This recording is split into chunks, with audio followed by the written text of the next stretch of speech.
Hello everyone. So today I want to talk to you about the fallacy of approval.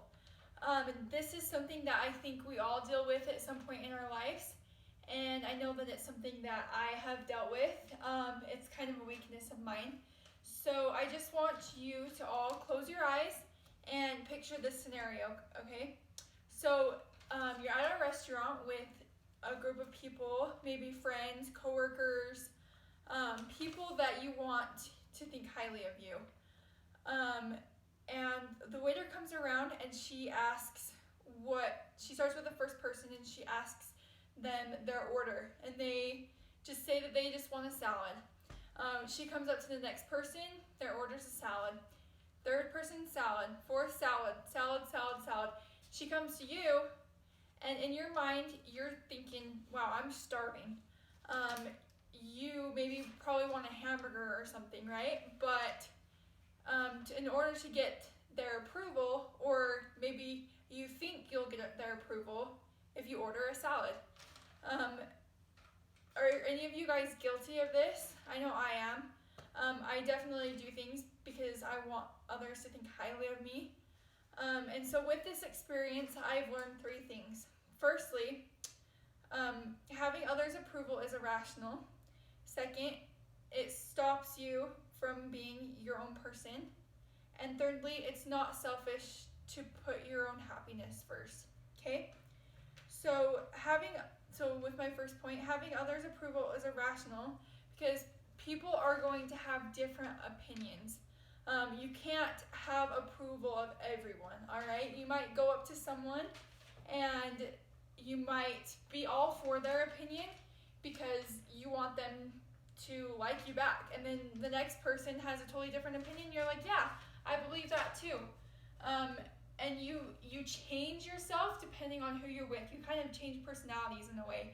At least I've done that before. And I think a lot of people that struggle with fallacy approval are that way. They're almost like multiple opinions depending on who they're with. They act differently depending on who they're with. One thing that I thought of that is irrational is makeup. Okay, and I'm not saying that you're irrational if you wear makeup, because I wear makeup, but I think that we've put that belief that you have to wear makeup to look pretty, or and you can blame society for this, you can blame, advertisements, whatever, but the thing is that people say, like, if you're not wearing makeup, you don't feel good, and that's kind of embedded in in women's minds, that like when they're not wearing makeup, they don't do their best, and I know that's how I am. And so makeup is something that I feel is kind of irrational and puts those thoughts in our minds that maybe aren't true. Another quote that I like to say is that if you don't stand for something, then you'll fall for anything. And this kind of leads into my second point. It's that the fallacy of approval stops you from being your own person. It stops you from having your own opinion or from liking your own things because you're only liking things that other people like, people that you want to like you.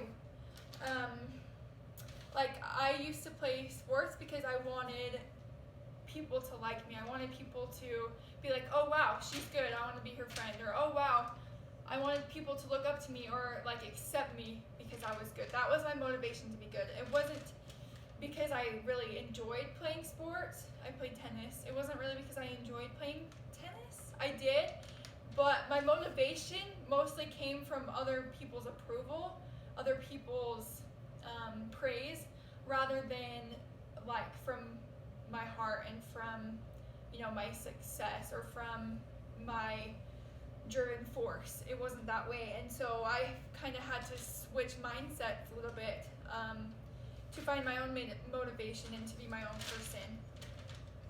After a while, I just kind of sat down and said, okay, what do I like to do? What are my hobbies? And those were different from the hobbies I used to do because I would do those things because like my friends did it because it was cool. And I think that's a big thing for high schoolers and for teenagers. I think peer pressure is a big thing because and peer pressure is kind of the fallacy of approval, because they do it to look cool and to be accepted. And I mean, would you respect someone who lowers their standards in order to be accepted? Maybe they do drugs or do, you know, something immoral in order to be accepted. Would you respect that? Probably not. And so it's important that we live by our beliefs and not by others. So lastly, it's not selfish to put yourself first. It's kind of like the oxygen mask thing. You have to put the oxygen on yourself first before you can help your neighbor.